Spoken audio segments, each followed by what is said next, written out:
السلام علیکم ورحمۃ اللہ وبرکاتہ۔ الحمد للہ وکفا وسلام علی عبادہ الذین اصطفیٰ وبعد۔ معزز ناظرین، اللہ تعالیٰ کے فضل و احسان سے احسن اوپن اکیڈمی کی طرف سے سیرت النبی کا یہ درس لے کر کے میں آپ کی خدمت میں حاضر ہوں، اور ہم جو کتاب پڑھ رہے ہیں وہ ہے تاریخ العرب القدیم والسیرہ النبویہ، یعنی عرب کی پرانی تاریخ، قدیم تاریخ اور نبی کریم صلی اللہ علیہ وسلم کی سیرت۔ تو فی الحال ہم عرب کا ہی تذکرہ پڑھ رہے ہیں، عربوں کی حالت کیا تھی اور کس طرح پوری دنیا کو اور خاص طور پر اہل عرب کو رسول کی ضرورت تھی، اور کس طرح عالم انسانیت رسول کے آنے کا محتاج تھا۔ پچھلے درس میں ہم نے جو آخری الفاظ پڑھے وہ یہی تھے: اصبح العالم بحاجہ الی رسول جدید، دنیا کو نئے رسول کی ضرورت پڑی، یہدیہم الی الصراط المستقیم، جو انہیں سیدھے راستے کی طرف رہنمائی کرتا۔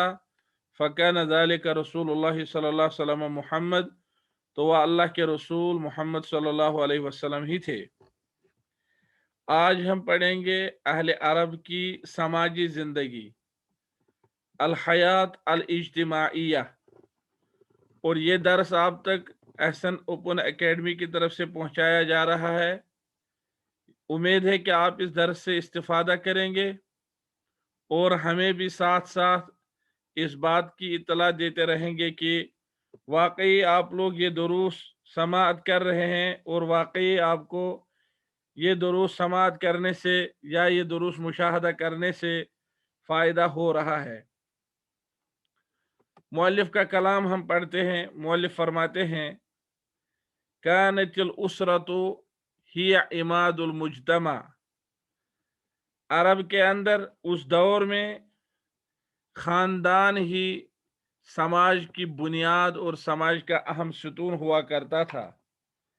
کانت الاسرہ، خاندان، ہی عماد المجتمع، اسرہ خاندان کو کہتے ہیں، خاندان اور مجتمع سماج کو کہتے ہیں۔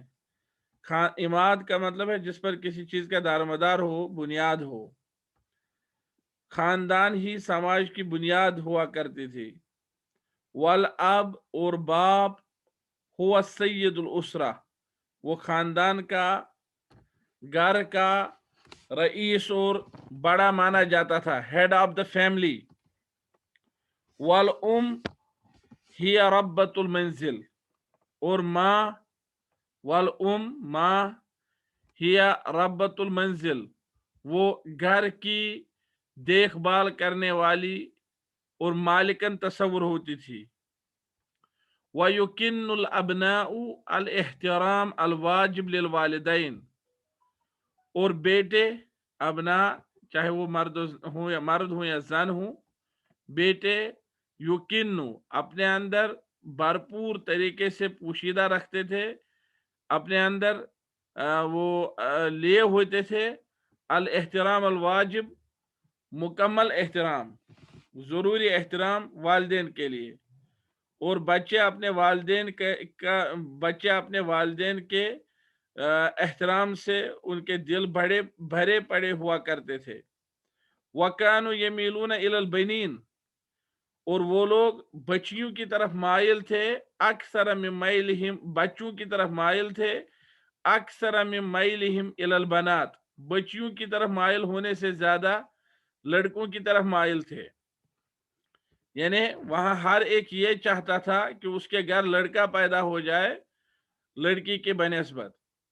کما اتصفت الحیات فی المدن بالرقی، اسی طرح شہروں کی زندگی، المدن شہروں کی زندگی میں کون سی چیز ہوتی تھی؟ ترقی، الرقی یعنی ترقی ہوتی تھی، والتحضر، اور اسی طرح تہذیب و تمدن کا خیال رکھا جاتا تھا، واتصفت البادیہ، جبکہ گاؤں اور دیہاتوں میں کون سی چیز ہوتی تھی؟ بالبساطہ، وہاں سادگی ہوا کرتی تھی، گاؤں اور دیہاتوں میں سادگی ہوا کرتی تھی۔ اور اس کے برعکس شہروں میں ترقی اور تہذیب و تمدن اور اس جیسی چیزیں پائی جاتی تھی۔ وَكَانَ الْمُجْتَمَعُ يَنْقَسِمُ إِلَى طَبَقَاتٍ، اور سماج کئی طبقات کی طرف تقسیم ہوتا تھا۔ وہ طبقات یہ ہے: نمبر 1، طبقۃ الحکام والزعماء، حکومت کرنے والا طبقہ، اور اسی طرح لیڈران کا طبقہ، لیڈروں کا، زعماء لیڈر، حکام حاکموں کا طبقہ۔ طبقۃ العامہ والخاصہ، عام لوگ اور خاص لوگوں کا طبقہ، عام و خاص، اور یہ ہے وہ عام و خاص جو آزاد ہوا کرتے تھے۔ طبقۃ الموالی، ان غلاموں کا طبقہ جو آزاد ہوئے ہوں اور پھر ان کو ان لوگوں کے ساتھ ہمدردی وابستہ تھی جن لوگوں نے انہیں آزاد کیا ہوتا تھا، ان کو موالی کہتے ہیں۔ طبقۃ الارقاء، غلاموں کا طبقہ، تو 4 قسم کے لوگ تھے: حکومت کرنے والے حکام اور لیڈر، اسی طرح عام و خاص لوگ، پھر وہ غلام جو آزاد ہو چکے ہوتے تھے، اور پھر وہ لوگ جو ابھی غلام ہی ہوا کرتے تھے۔ تو یہ ان کی جو ہے سماجی زندگی ہے۔ گھر بار سنبھالتے تھے، اور اس طرح سے گھر کا جو لیڈر ہے وہ باپ ہوا کرتا تھا، اور گھر کی مالکن ماں تصور ہوتی تھی۔ اور اسی طرح یہ جو کچھ خاندانی نظام ہے، یہی سماج کی بنیاد تھا۔ 4 قسم کے لوگ سماج میں پائے جاتے تھے۔ اب اگلے نقطے کی طرف بڑھتے ہیں: الحیات الخلقیہ، ان کی اخلاقی زندگی۔ اخلاقی زندگی کیسی تھی؟ انقسمت الاخلاق والعادات عند العرب الى قسمین، فرماتے ہیں عادات اور عادات جو ہیں، عادات اور اخلاق عرب کے ہاں، عند العرب، عرب کے ہاں عادات اور اخلاق 2 قسموں میں تقسیم ہو چکے تھے۔ پہلی قسم، اخلاق و عادات حمیدہ، قابل تعریف اخلاق اور قابل تعریف عادات، حمیدہ یعنی قابل تعریف۔ لازمتہم، یہ اخلاق اور عادات، یہ قابل تعریف اخلاق اور عادات ان کے اندر پائے جاتے تھے۔ وعرفوا بہا، اور یہ لوگ ان اچھے اخلاق سے پہچانے جاتے تھے۔ وہ کون سے اخلاق عادات ہیں؟ مثل الجرأہ والشہادہ والشجاعہ، جیسے بہادری اور جرأت مندی، والاقدام، اور پیش قدمی کرنا، یہیں سے جا کر کے دشمنوں کی طرف آگے بڑھنا، والکرم، سخاوت، والوفا بالعہد، اور اسی طرح عہد کے ساتھ وفاداری کرنا، وحمایت الجار، ہمسایہ کی حمایت اور اس کی حفاظت کرنا۔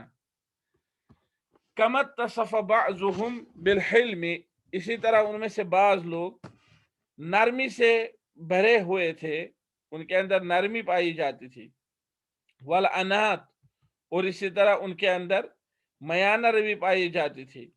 والنظر فی عواقب الامور، اور اسی طرح ان میں معاملہ فہمی اور دور اندیشی پائی جاتی تھی۔ النظر فی عواقب الامور کا مطلب ہے امور یعنی معاملات کے انجام پر نظر رکھنا، معاملات کے انجام کو پرکھنا اور اس پر دھیان رکھنا۔ تو یہ ایک انسان کے دور اندیش ہونے کی علامت ہے۔ وقد اقر الاسلام هذه العادات وحث علیہا، اسلام نے ان عادات کو برقرار رکھا اور ان پر اسلام نے ہمیں ابھارا۔ حث علیہا، ابھارا، اقر یعنی برقرار رکھا۔ چونکہ رسول اللہ صلی اللہ علیہ وسلم نے فرمایا انما بعثت لاتمم مکارم الاخلاق، یقیناً مجھے اخلاق کے اقدار پورا کرنے کے لیے بھیجا گیا ہے، مجھے اخلاق کے اقدار پورا کرنے کے لیے بھیجا گیا ہے۔ اور اخلاق کی دوسری قسم اور عادات کی دوسری قسم جو ان کے اندر تھی وہ ہے عادات سیئہ، کچھ بری عادتیں بھی تھی۔ جیسے قابل تعریف اخلاق اور عادات تھی ان میں، اسی طرح ان میں کچھ بری عادتیں بھی تھی۔ اتصف بها بعض العرب، بعض عرب لوگوں میں یہ بری عادتیں تھی۔ مثل، جیسے کون سی بری عادت تھی؟ شرب الخمر، شراب پیتے تھے کچھ لوگ۔ واللعب المیسر، ان میں سے کچھ لوگ جوا کھیلتے تھے۔ वल इस्तिक़साम बिल अज़लाम, और उनमें से कुछ लोग तीरों के जरिए से फाल निकालते थे, अपनी किस्मत ढूंढते थे। वक़द हर्रम अल इस्लाम तिलकल आदात, इस्लाम ने ये आदतें हराम की हैं। हर्रम अल इस्लाम, इस्लाम ने हराम की है, तिलकल आदात, ये आदतें, ले अदरारिहा, उनके नुकसान की वजह से, ये नुकसानदेह चीजें थी। अल्लाह ताला ने फरमाया, क़ाल ताला, अल्लाह ताला ने फरमाया, या अय्युहल्लज़ीना आमनू, ए ईमान वालो, इन्नमल खम्र वल मैसिर, यकीनन शराब और जुआ, वल अंसाब, और इसी तरह वो खास जगहें जो आप लोगों ने मुकर्ररा की हैं, जो आप लोगों ने नस्ब की है, वो वल अज़लाम, और इसी तरह वो तीर जिनके जरिए से आप किस्मत तलाश करते हो, रिजसुन, बुरे अमल हैं, बुरे काम हैं, ये नेकियां नहीं है ये, बल्कि बुरे काम हैं। मिन अमल शैतान, ये शैतान के काम हैं। फजतनिबूहु, लिहाजा इन कामों से परहेज करो, इन कामों से दूर रहो। लअल्लकुम तुफ्लिहून, ताकि तुम लोग कामयाब हो जाओ। अंसाब का मौलाना जूनागढ़ी रहमहुल्लाह ने थान तर्जुमा लिखा है, थान तर्जुमा लिखा है, अंसाब का तर्जुमा लिखा है थान। तो ये वो जगहें थी जिन जगहों के लिए वो इबादत के तौर पर जो उन्होंने जगहें मुकर्रर की थी, ये वो जगहें हैं। वशाअ इंद बाज़िहिम, इसी तरह उनमें से बाज लोगों के नजदीक, बाज लोगों के यहाँ ये चीज मारूफ हुई। उन्होंने क्या किया, वादुल बनात, बच्चियों को जिंदा दफन करना, उनमें से बाज लोगों के यहाँ रिवाज, इस चीज ने रिवाज पाया। शाह, रिवाज पाया, आम हुआ।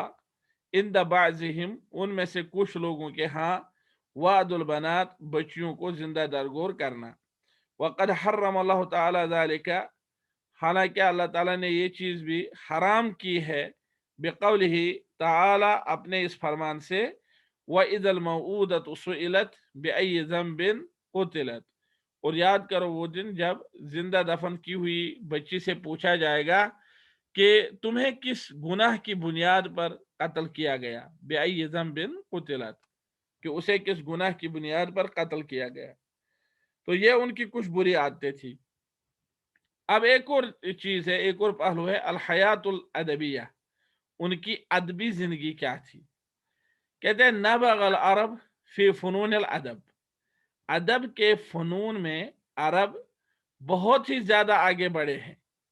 नबगा का मतलब है नबूग, नबगा नबूगन, किसी काम का माहिर बनना, किसी काम में बहुत ज्यादा आगे तक जाना।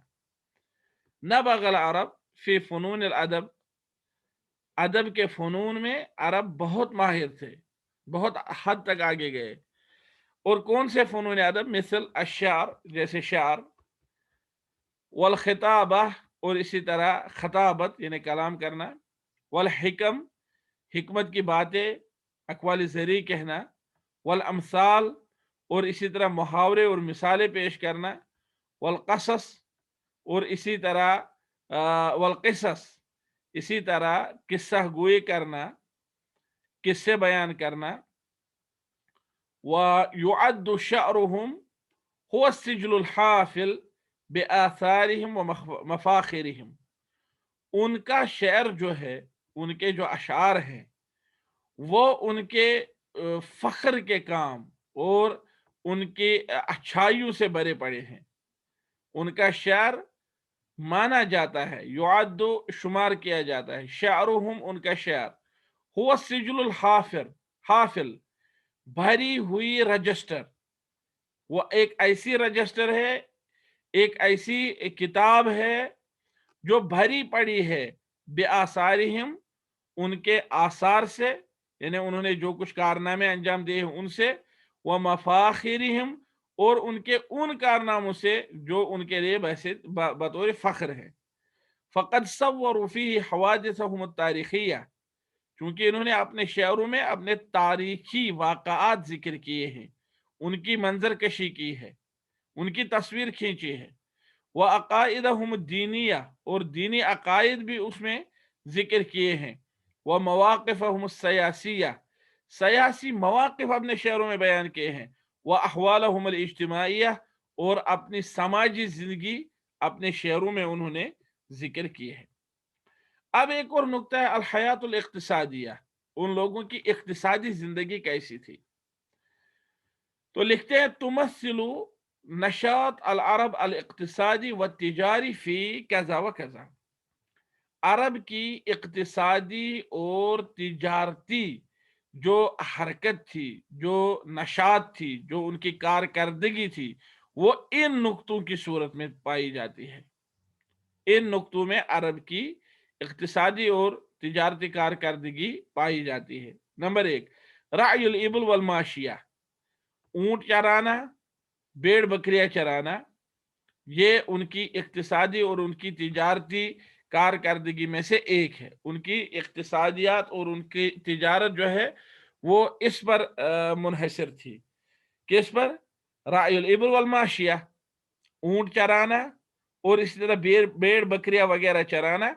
व यकूम बिहा अहलुल बादिया, और ये काम देहात के लोग करते थे, खाना बदोश लोग करते थे।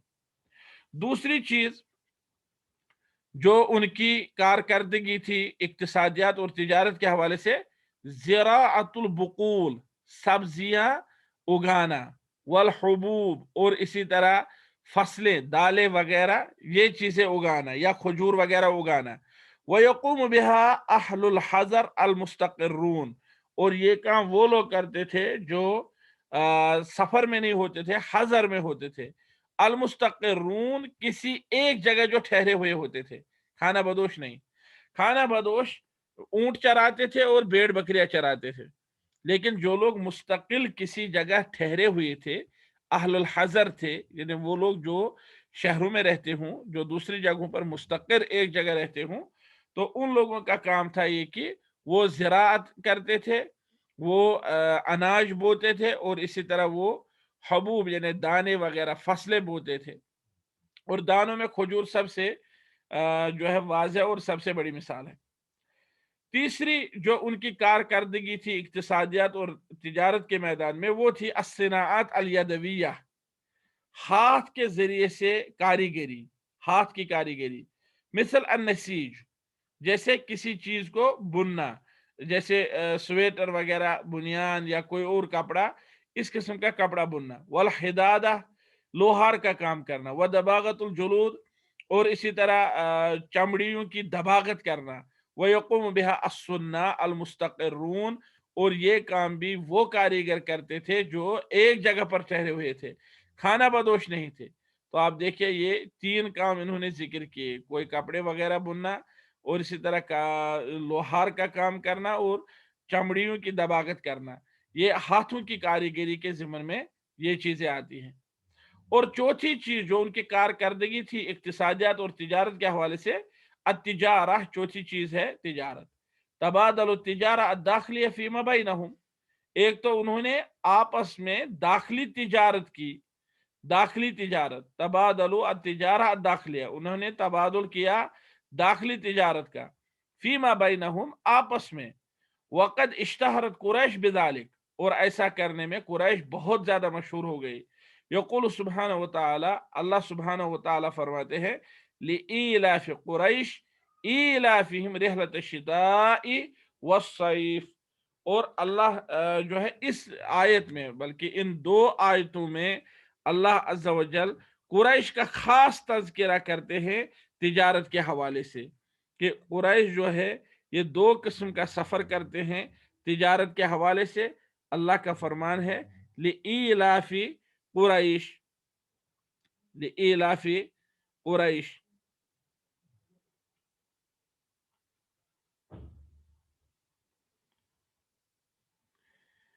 हाँ, ये जो अल्लाह का फरमान है, इसमें अल्लाह ताला ने कुरैश का खास तौर पर तज़किरा किया है।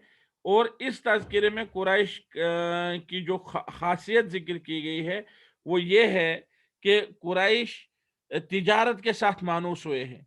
लिईलाफ़ि कुरैश, कुरैश के मानूस होने की वजह से ईलाफिहिम रिहलत शिताई वस्सैफ, यानी उन्हें जाड़े और गर्मी के सफर से मानूस करने के लिए ऐसा अल्लाह ने किया है। या इसलिए ऐसा अल्लाह ताला फरमाते हैं कि जब वो जाड़े और गर्मी के सफर से मानूस हुए हैं, तो अब उन्हें चाहिए कि इस घर के रब की इबादत करें।